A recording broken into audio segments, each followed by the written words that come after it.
Ah, bonjour à tous, heureux de vous retrouver, chers amis, en ce samedi 9 novembre 2024, 8h26, heure du Québec. Heureux de vous retrouver, chers amis, sur YouTube. Merci à ceux qui sont abonnés, ceux qui ne le sont pas, faites-le maintenant. Merci à ceux qui m'envoient des liens, des messages toujours pertinents, intelligents et très appréciés. Merci à ceux qui vont partager la vidéo, la commenter et écraser le petit pouce en l'air. Déjà 4 jours de passé depuis cette victoire éclatante. Je ne veux pas tourner le fer dans la plaie, mais je l'avais prédit depuis longtemps, cette victoire-là. Comme j'avais prédit la défaite de Trump en 2020, puis la victoire de Trump en 2016. C'était écrit dans le ciel. Les gens sont réveillés. Les gens, d'abord, aux États-Unis, les Américains, on le sait, sont des gens, peu importe le spectrum ethnique, sexuel, ou peu importe de genre, où les Américains ont une mémoire extraordinaire et un courage extraordinaire.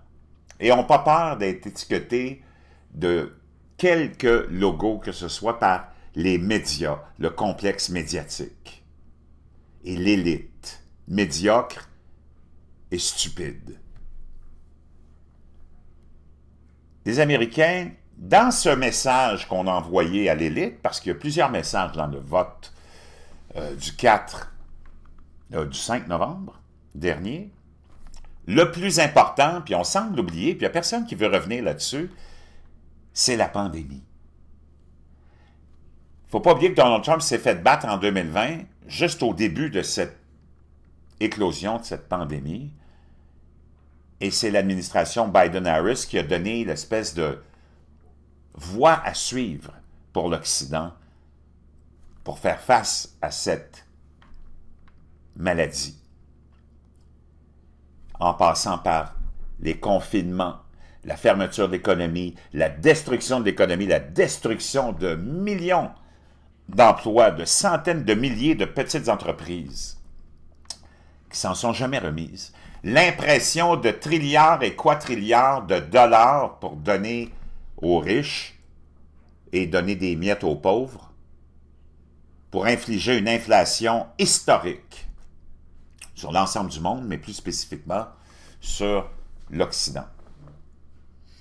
Sans compter les divisions, parce qu'il ne faut pas oublier que le complexe qui nous gouverne en ce moment, depuis trop longtemps, et qui est en train de perdre son pouvoir, c'est un complexe qui règne via la division des individus, des citoyens, sur plusieurs sujets.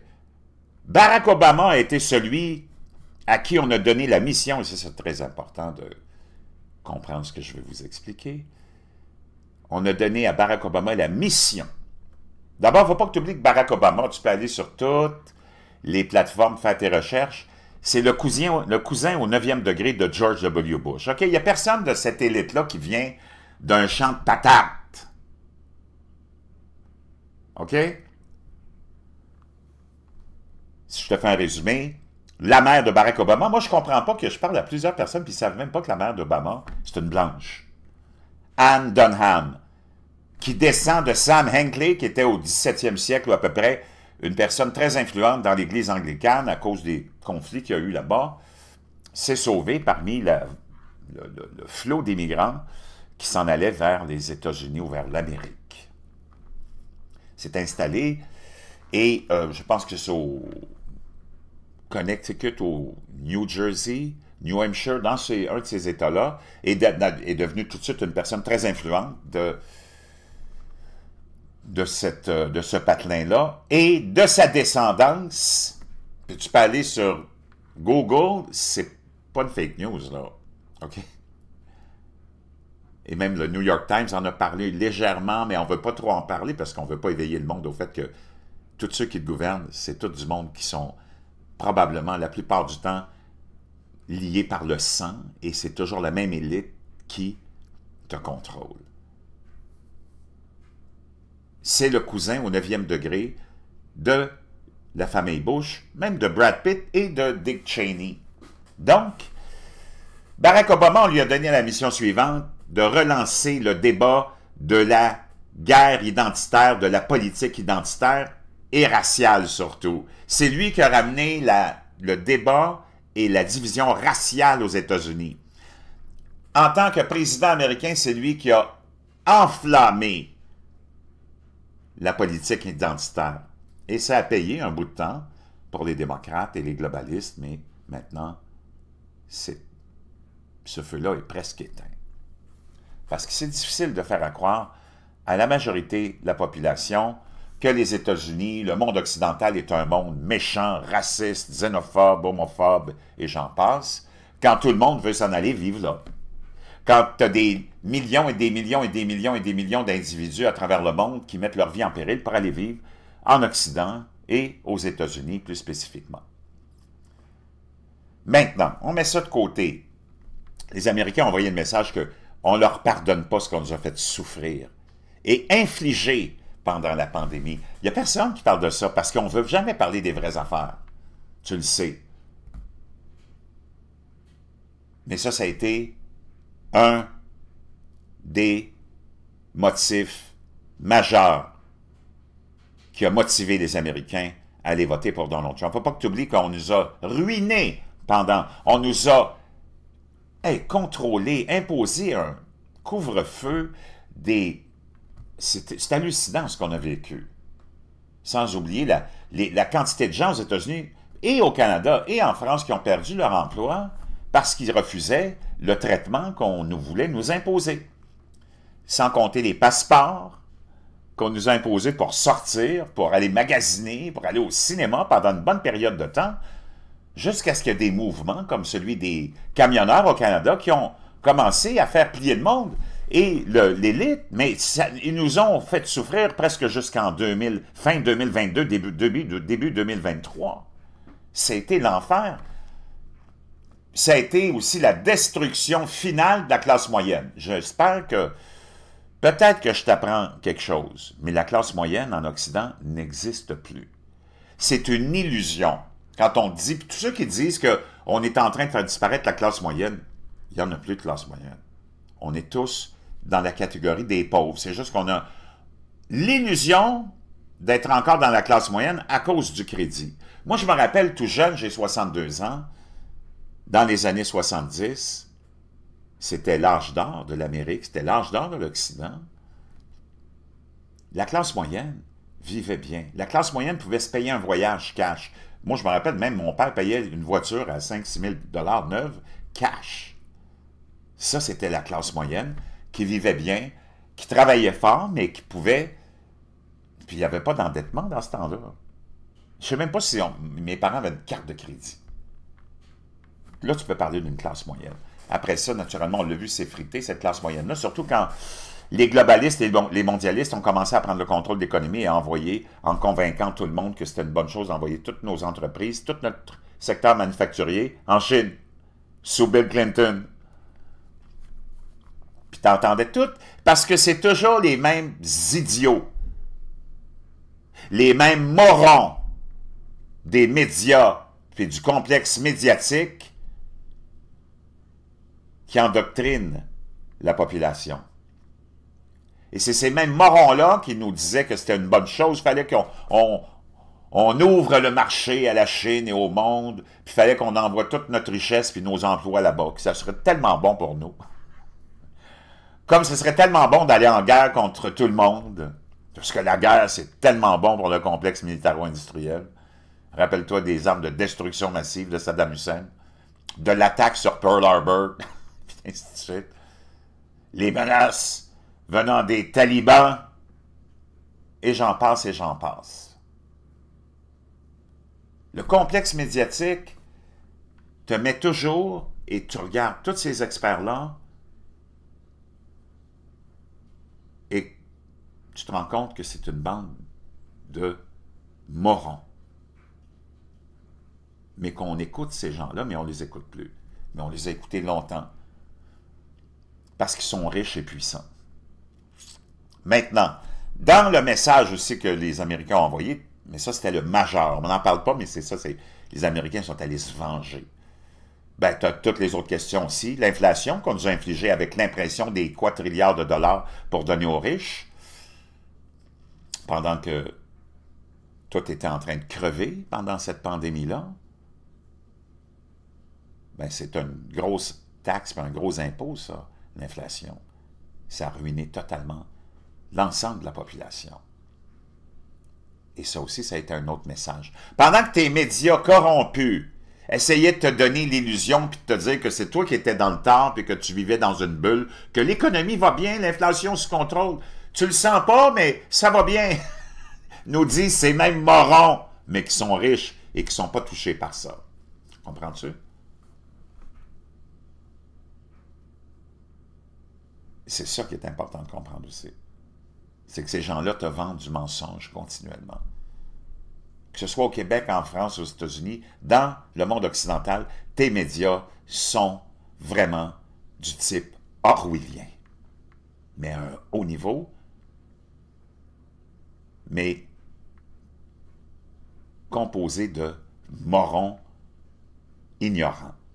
Quand on dit que Donald Trump est une réincarnation d'Hitler, ça a été leur, si on prend la campagne électorale des démocrates, puis des médias, peux-tu imaginer que 98% des médias étaient avec les démocrates, puis sont avec les démocrates depuis longtemps?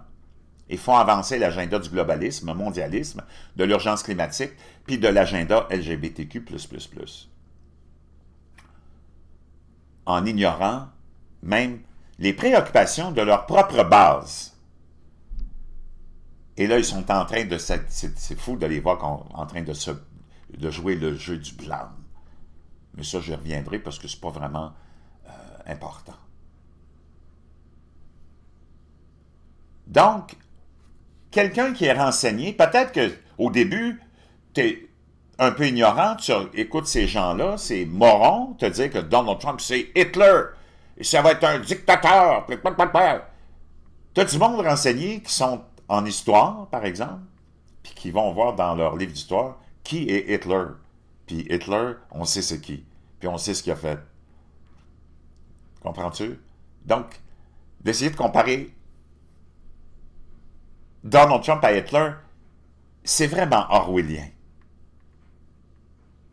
Mais orwellien, moronesque. Il n'y a plus personne qui avale ça. Et ça a donné le fait que Donald Trump parlait des préoccupations du vrai monde et non pas de cette idée de démocratie. Quand tu es en train de payer ta facture de ceci, ta facture de cela, puis que tu arrives à la caisse après avoir fait ton épicerie, puis que le commis te donne le total de ton épicerie, tu dis « J'en ai rien à branler de ton idée de protection puis de défense de la pseudo-démocratie, parce que j'aimerais te rappeler, en passant, que la démocratie, c'est d'abord et avant tout le choix du peuple. Que tu l'aimes ou que tu ne l'aimes pas en tant qu'élite moronesque, c'est ça la démocratie, et non pas l'idée que toi tu gardes le contrôle et le pouvoir et l'argent et le peuple en otage. Donc, Donald Trump a parlé des préoccupations du monde. On a dit Donald Trump est là pour les riches. C'est parce que, je ne sais pas, mais abolir l'impôt sur les pourboires, je ne sais pas si tu le sais, mais aux États-Unis, surtout avec le salaire minimum, les pourboires, c'est très important pour... C'est un vaste secteur, la restauration et l'hôtellerie. Je ne pense pas que ce soit les riches qui bénéficient de ça vraiment. L'abolition de l'impôt sur le temps supplémentaire, je ne pense pas que les riches fassent du temps supplémentaire, eux autres, ils ont juste à continuer à voler le peuple pour faire de l'argent. Donc, abolir l'impôt sur le temps supplémentaire, quand tu es obligé d'avoir 2-3 jobs juste pour payer tes bananes et tes pommes, je pense que c'est très important pour la classe ouvrière. D'ailleurs, les démocrates ont perdu totalement cette base-là, la classe ouvrière qui est allée rejoindre Donald Trump. Et non pas les républicains. Les républicains n'existent plus. Oublie les démocrates, les républicains, la droite, la gauche. Ce que tu dois comprendre, c'est maintenant nous autres contre eux autres. On en est rendu à la bataille finale. On a transcendé toutes les petites boîtes dans lesquelles on veut nous rendre et nous garder prisonniers de politique identitaire. Parce que tu as vu la coalition derrière Donald Trump, en passant Tulsi Gabbard, Joe Rogan, Bobby Kennedy, Elon Musk, puis j'en passe, les Afro-Américains, les Hispaniques qui ont voté à 46% pour Donald Trump, les femmes à 53%, c'est toute une coalition. On a transcendé toute la politique identitaire. Là, maintenant, j'espère que toi au Québec, j'espère que toi en France, en Belgique, puis en Occident en général, j'espère que tu vas comprendre que c'est fini, ça, ces histoires de politique identitaire. Maintenant, c'est nous contre eux. Ça, c'est la bataille finale. On peut être sur différents petits sujets, hein, de politique, puis de comment on va essayer de rendre la société plus égalitaire. On peut avoir des divergences d'opinion, mais sur l'ensemble de ces grandes questions qui sont le droit de parole, le droit de penser différemment, le droit de voter pour qui tu veux, le droit de manger ce que tu veux, le droit de ceci et de cela, puis de revenir à la normalité, d'empêcher des hommes biologiques d'aller voler les médailles des femmes, d'empêcher les hommes biologiques d'aller pisser dans les toilettes de femmes, puis de se changer dans les vestiaires de femmes, il me semble que c'est la base même. Et là-dessus, tout le monde s'entend, tout en respectant ton choix sexuel, qui est une histoire personnelle, tout le reste, c'était encore de la politique identitaire. Et dans le seul et unique but de détruire ce qu'est le rêve de l'Occident et ce qu'était notre société. Ceci étant dit, on va l'écouter maintenant, parce que ça fait le tour de l'Internet. C'est pas un message nouveau, mais c'est un message qui est remis de l'avant. C'est un message qui date d'1 an et demi à peu près peut-être de Donald Trump, qui s'en va, et qui va le faire cette fois-là, s'attaquer à la source même du mal qui nous gouverne. Quand je te dis c'est nous contre eux. Here's my plan to dismantle the deep state and reclaim our democracy from Washington corruption, once and for all. Ça, c'est mon plan pour détruire l'État profond et qu'on reprenne le contrôle de notre destinée une fois pour toutes. And corruption it is. Et la corruption est vraiment partout. First, I will immediately reissue my 2020 Il dit, première étape, je vais tout de suite resigner et remettre en vigueur mon ordre présidentiel de 2020. C'était qui était le suivant, c'était de donner au président l'autorité de se débarrasser de tous les voyous bureaucrates. Et je vais l'utiliser de façon très agressive. Second, we will clean out all of the corrupt actors in our network. For anyone struggling with ear ringing. Donc, Donald Trump, ça c'est pas, comme je te dis, c'est pas un message qui est récent, mais on est en train de le remettre partout, parce qu'il est vraiment important. Donc, dans toute la communauté des services de renseignement, tous les corrompus, puis les acteurs corrompus qui sont là-dedans, vont aussi passer dans le collimateur. And there are plenty of them. The departments and agencies that have been weaponized will be... Tous ces départements et ces agences qui ont été utilisées par le complexe qui nous gouverne comme armes politiques contre ses opposants, ben ça aussi, on va y mettre fin et on va nettoyer ça. Completely overhauled so that faceless bureaucrats will never again be able to target and persecute. Donc, on va s'arranger pour que tous ces bureaucrates anonymes soient plus en mesure de persécuter les voix conservatrices, les chrétiens, ou même les ennemis qu'on qualifie de la gauche.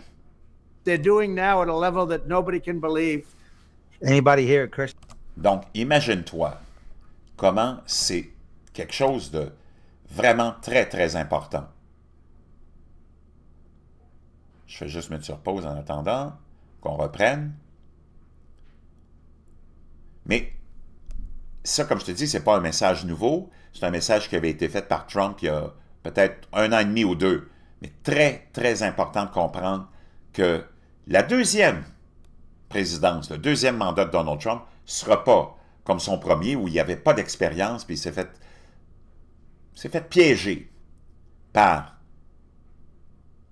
l'État profond. Third, we will totally reform FISA courts, which are so corrupt that the judges seemingly do not care. Donc, cette espèce de cour qui avait été créée lors de la crise des attaques du World Trade Center, où on pouvait aller devant un juge puis on pouvait demander tout de suite, sans passer par les procédures vraiment plus complexes et devant le Congrès et ainsi de suite, demander à un juge d'aller écouter sur un et espionner sur l'autre, écouter sur un pour des motifs de sécurité intérieure. Care when they are lied to. Même si les juges savaient qu'ils se faisaient mentir, ils acceptaient toujours de donner ces mandats d'écoute ou de saisie ou de tout ce que tu peux imaginer. In warrant applications. So many judges have seen so many applications that they know were wrong. Il y en a tellement de juges qui ont vu toutes ces demandes-là qui étaient tellement illégales à leur fondement même et injustes, mais ils donnaient quand même cet ordre-là. Or at least they must have known. They do nothing about it. They're Puis ils n'ont rien fait. lied to. Fourth, to expose the hoaxes and abuses of power that have been tearing our country apart, we will establish a Truth and Reconciliation Commission to declassify and publish all documents. Donc, il dit, tous les mensonges, la division qui a été faite qui ont été propagés par toute cette espèce de clique de l'État profond, ben, il dit, ça va tout être aboli. Moi, je veux avoir une commission de réconciliation qui va faire qu'on va déclassifier toutes les actions de l'État profond. On deep state spying, censorship, and corruption. La corruption, la censure qui a été appliquée sur l'ensemble des citoyens américains et toute la collusion. Donc, imagine, c'est l'excitation totale, et ça continue, son plan continue. Yo, smash the like button, ladies and gentlemen. Let me know what you got. It has people acting right, but... Sixth, we will make every Inspector General's office independent and physically separated from the... Donc, s'il y a plein de détails, c'est vraiment c'est simple, mais assez audacieux. Est-ce qu'il va être capable de tout faire ça? Je ne sais pas, mais c'est ses intentions. Puis on remet cette vidéo-là de l'avant parce que, on le sait, la deuxième présidence de Donald Trump ne sera pas la même. Tu le vois déjà, les acteurs internationaux le savent. Tu as vu le Dow Jones qui a monté de 1500 points en quelques heures parce qu'on voulait Donald Trump, naturellement, du côté du monde des affaires. Tu as déjà Toyota qui annonce qu'ils vont se remettre à construire beaucoup plus de véhicules à essence. Tu as Vladimir Zelensky, tu as le Hamas, le Hezbollah, l'Iran qui demandent tous des cessez-le-feu, Poutine qui est prêt à s'asseoir et à régler cette question-là une fois pour toutes parce qu'on sait que Donald Trump s'en vient et que c'est comme quand tu es adolescent puis que ton père puis tes parents s'en vont en voyage puis que toi tu restes à la maison et que tu penses que là, tu peux tout te permettre, puis tu te permets tout, puis que tu invites tes amis, tu fais des fêtes, des bordels à l'extrême, la maison est à l'envers, tout est sale, tout est brisé, puis que là, tu te rends compte que, ouais, finalement, ouf, eux autres, ils s'en viennent, là. Daddy is coming back. Daddy is gonna be home. Donald Trump, c'est un petit peu ça. Daddy is coming back. Papa revient, puis papa va remettre de l'ordre.